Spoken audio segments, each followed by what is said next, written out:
My name is Valerie Gomez, and I will be performing an excerpt from Leaves of Grass by Walt Whitman.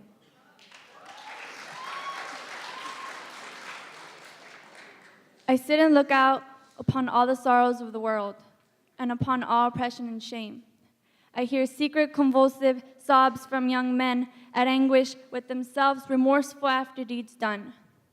I see in low life the mother misused by her children, dying, neglected, gaunt, desperate. I see the wife misused by her husband. I see the treacherous seducer of young women. I mark the ranklings of jealousy and unrequited love attempted to be hid. I see these sights on the earth. I see the workings of battle, pestilence, tyranny. I see martyrs and prisoners. I observe a famine at sea. I observe the sailors casting lots who shall be killed to preserve the lives of the rest. I observe the slights and degradations cast by arrogant persons upon laborers, the poor, and upon Negroes and the like. All the meanness and agony without end, I sitting look out upon, see, hear, and am silent.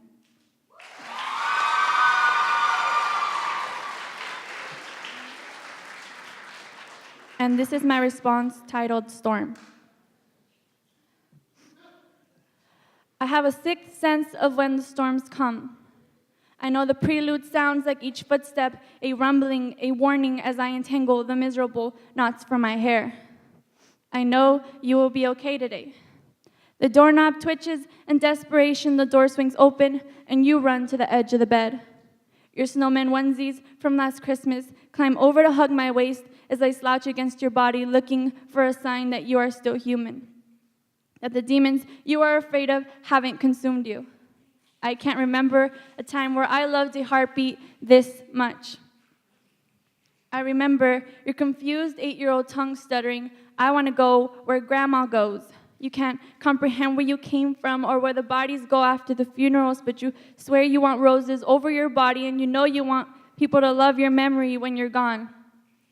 But you're too young to be close to gone, too young for anything less than a tantrum. When the anxiety came, I remember my mother's swollen eyes fixed on her thumbs as your arms tidal waved all the toy dishes from your pretend kitchen, and you piled your dolls into the bathtub, convinced that you wouldn't see them again.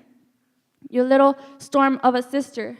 You kicked Mom's bedroom door to show her how much you hated her that day, how your insides boiled because she couldn't make the pain go away, how she couldn't make the kids on the swing stop calling you names, how the closest thing you had to a loving family hung on the living room wall in a pattern frame you had memorized.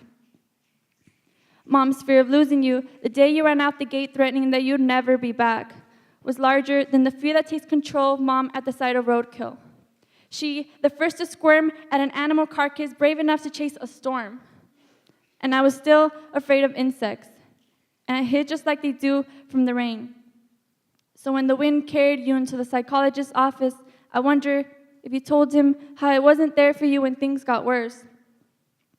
I remember you skipped up the steps when you came home from your first visit with the doctor, and you imitated the smile you drew into an orange cross-eyed sun, and I wonder what you told him, what he said back that calmed the thunder in you. Marianne, go back and tell him about the big sister who never followed you down the steps of our home, never promised to run away with you. The one who never helped toss dolls into bathtubs to make you feel less alone. The one whose silence only makes the howling of the frustrated wind beasts sound louder. Will he tell you how you were hating the wrong person?